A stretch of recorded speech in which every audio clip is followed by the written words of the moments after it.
All right, so today we read Leviticus chapter 27 and Numbers 1.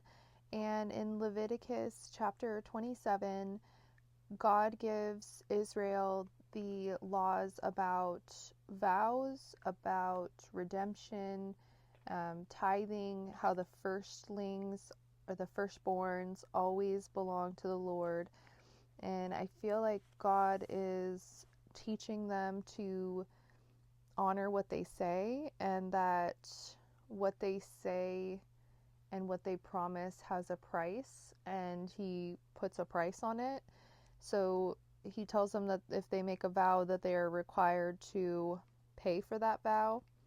I think when we pay for things, we put more attention on them and more weight on them. So that was a pretty cool thing to think about. And then he gets into how to redeem things, like the concept of redemption, and how the process for something being redeemed, and having the priest to value things, to have a neutral third party decide the value of something versus the owner or the person who may be interested in purchasing it.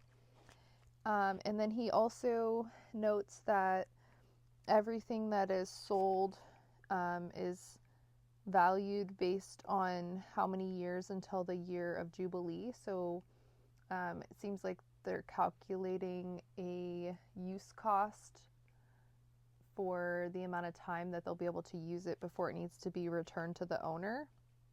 And God said the reason, in prior chapters, he said the reason he made the Jubilee is because the children of Israel are not supposed to lose anything that is given to them.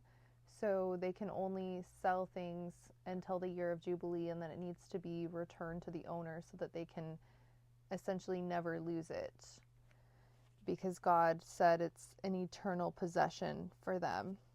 So that's a pretty cool concept to think about. Can you imagine if we implemented something like that now? That would be wild. I wonder if Israel still does that. That's pretty cool. But he also talks about the tithe, and that the firstborn always belongs to the Lord. So that was, I think, a really cool concept and a reminder that we should always give the first part to God, to honor him, and to realize that everything that we have comes from him. And then in Numbers 1, this is where they're essentially they're counting the men of Israel that are of fighting age, 20 years and above, from the 11 tribes, because they say the Levites are not to be counted. They're to always stay near the tabernacle and serve the Lord. And it gives the numbers, there's a lot of them. And if you can imagine, those are just the men of fighting age, that there's probably, 3 times that as far as like the actual number of people. So they're pretty massive. It's wild. And some new names that I'm learning how to pronounce, so I apologize for stumbling on those my first time reading them. I will work on that. And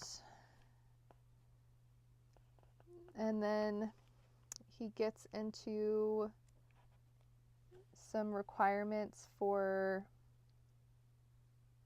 them being able to go to war, because we know that they're going to go fight against the people who were in the land that God promised them. So looking forward to continuing our learning journey. Would love to hear if you have any thoughts on the reading today. Some pretty cool concepts, especially in Leviticus chapter 27.